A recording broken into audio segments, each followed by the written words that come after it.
नमस्कार दोस्तों, आज का वीडियो मेरे लिए बनाना बहुत मुश्किल है, लेकिन आपके लिए देखना बहुत ज़रूरी है।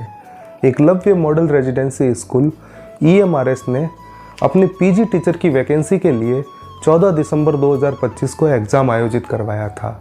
ये एग्ज़ाम मैंने भी दिया था और 2 दिन पहले आयोग ने अपनी आंसर की जारी करी है। जब मैंने अपनी OMR सीट से आंसर की का मिलान किया तो मेरे 100 में से 56 प्रश्न सही हो रहे हैं और एक्सपर्ट्स के अनुसार 55 के आसपास जनरल की कट ऑफ जाएगी, यानी मैं अपने अंकों के साथ ये एग्ज़ाम क्वालिफाई कर रहा हूँ। लेकिन इसमें 20 नंबर का एक लैंग्वेज का सेक्शन भी था जो कि क्वालिफाइंग नेचर का था, यानी आपको 20 में से 8 नंबर लाना ज़रूरी था और मेरे 20 में से 7.67 नंबर आ रहे हैं, यानी 0.33 नंबर की कमी, और इसी से मेरे 56 नंबर भी व्यर्थ जाएंगे। यानी क्वालिफाइंग नेचर में पास नहीं होने की वजह से मेरा जो मेन पेपर है 100 नंबर का, वो मेरे कोई काम का नहीं है। मेरी ये गलती कहाँ हुई, मेरी चूक कहाँ हुई? जबकि मुझे 8 प्रश्न आते थे और मैंने रिस्क ना लेकर सिर्फ 8 क्वेश्चन ही किए, फिर भी मेरी गलती कहाँ हुई? मैंने OMR सीट में कौन सी गलती करी, वो मैं आपको बताऊंगा अपनी स्क्रीन पे। तो चलो चलते मेरे स्क्रीन पे, आपको सब कुछ विस्तार से बताते हैं। दोस्तों, स्क्रीन पे देखिए, ये है EMRS एग्ज़ाम का पैटर्न। इसमें मेन पेपर है जिसमें 100 क्वेश्चन है और उसी के साथ लैंग्वेज के 20 क्वेश्चन हैं और इन्हीं 20 प्रश्नों में से आपको 8 प्रश्न करने अनिवार्य है। मतलब आप अगर ये 8 सही नहीं कर रहे हो तो मेन पेपर जो कि 100 प्रश्न का है और जिसमें मेरे 56 प्रश्न सही हो रहे हैं, वो व्यर्थ माने जाएंगे। उसका कोई मतलब नहीं है अगर आप ये लैंग्वेज का क्राइटेरिया पूरा नहीं कर पा रहे हो। भले ही आप मेन पेपर में 96 ले आओ, 98 ले आओ या भले पूरे नंबर ले आओ, लेकिन अगर आपका लैंग्वेज का क्राइटेरिया पूरा नहीं है, 20 में से आप 8 नंबर नहीं ला पा रहे हो, तो आपका ये जो मेन पेपर में जितने भी नंबर ला रहे हो वो व्यर्थ माना जाएगा। अब मैं आपको मेरी OMR सीट बताने जा रहा हूँ। ये है मेरी OMR सीट जो मैंने वहाँ एग्ज़ाम में फिल करी थी। EMRS का एक सिस्टम है, ये आपको OMR सीट की कार्बन कॉपी प्रोवाइड नहीं करवाता है। ये आपकी जब आंसर की आती है तो उसी के साथ आपकी स्कैन कॉपी आएगी OMR सीट की, जो आपको डाउनलोड करनी पड़ेगी, और उसी के साथ आंसर की आएगी जिसको मिलान करके आप अपने आइडिया लगा सकते हो कि कितने क्वेश्चन आपने सही किए हैं। तो ये देखिए, यहाँ पे 101 से लेके 120 तक लैंग्वेज का सेक्शन है और इसी लैंग्वेज के सेक्शन में देखो मैंने कितने अटैम्प्ट किए। 101 में मैंने 1, 2, 3, 4, 5, 6, 7 और 8, यानी मैंने 8 प्रश्न सही किए। यहाँ मेरी सबसे बड़ी गलती हुई है। इस पूरे ही पेपर में नेगेटिव मार्किंग थी 1/3, जो बहुत ही ज़्यादा मानी जाती है।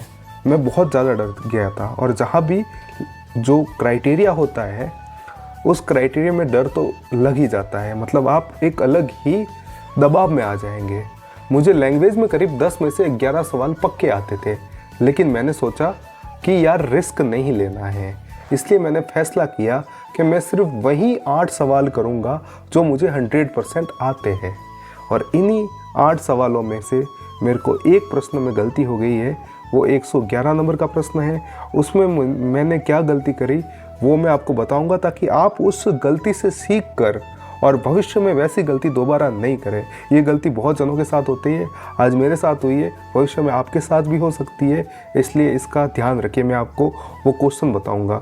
बहुत ही ईजी क्वेश्चन था, 111 नंबर का क्वेश्चन था। निम्नलिखित शब्दों में से आकाश का पर्यायवाची नहीं है। अब जिसमें जो आकाश का पर्यायवाची नहीं है उसको लिखना था, तो मैंने सबसे पहले लिखा तारापथ, ये आकाश का पर्यायवाची है तो मैंने इसको काट दिया। फिर अंबर, ये भी आकाश का पर्यायवाची है तो इसको भी मैंने काट दिया मतलब ये इसका आंसर नहीं होगा। मधुदूत पे राइट किया और अब्र पे मैंने राइट नहीं किया। तो उस टाइम में सोच रहा था या तो मधुदूत है या अब्र है। मुझे 100% पता था कि इसका आंसर मधुदूत है, अब्र नहीं है। फिर मैंने इसको थोड़ी देर के लिए छोड़ दिया क्योंकि 2.5 घंटे का टाइम था और रीजनिंग के और 60 क्वेश्चन जो टीचिंग एप्टीट्यूड और केस स्टडी के थे वो भी करने ज़रूरी थे। तो मैंने इसको छोड़ के थोड़ी देर वो प्रश्न करने लगा रीजनिंग के। और जब मैंने रीजनिंग का सेक्शन कंप्लीट किया तो मैं फिर यहाँ पे आ गया। मैंने कहा लैंग्वेज ख़त्म कर देता हूँ, उसके बाद मैं अपने टीचिंग एप्टीट्यूड और जो कि केस स्टडी के क्वेश्चन है 60 वो करूँगा।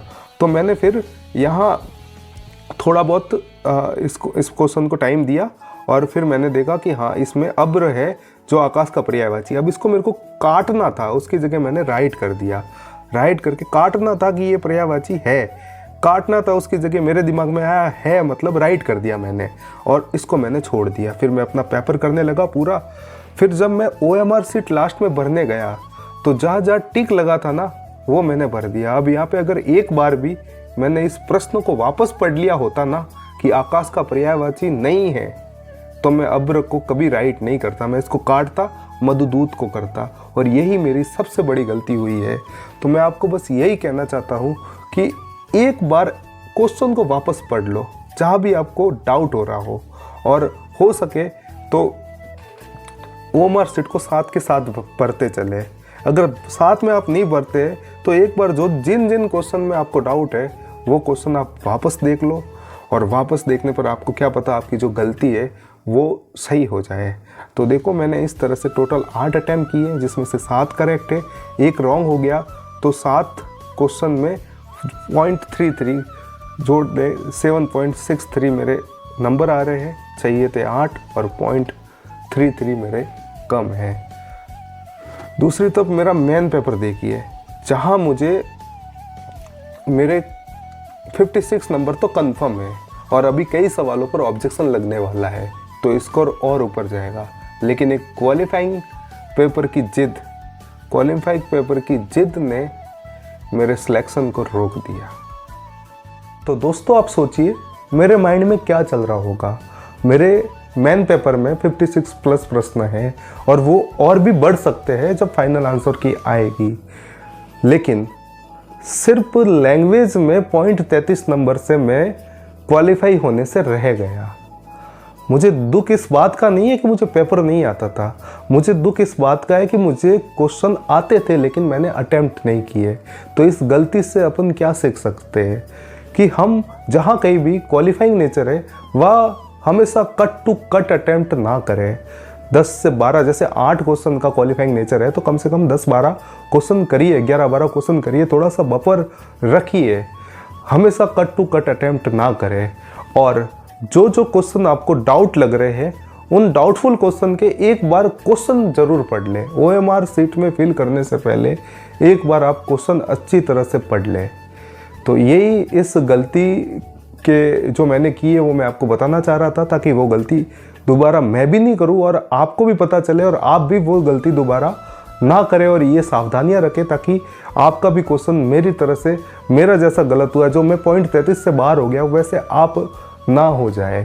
तो आपने भी अपने जो आंसर की से क्वेश्चन चेक कर लिए होंगे तो कमेंट में बताएं आपके कितने मार्क्स आ रहे हैं और धन्यवाद।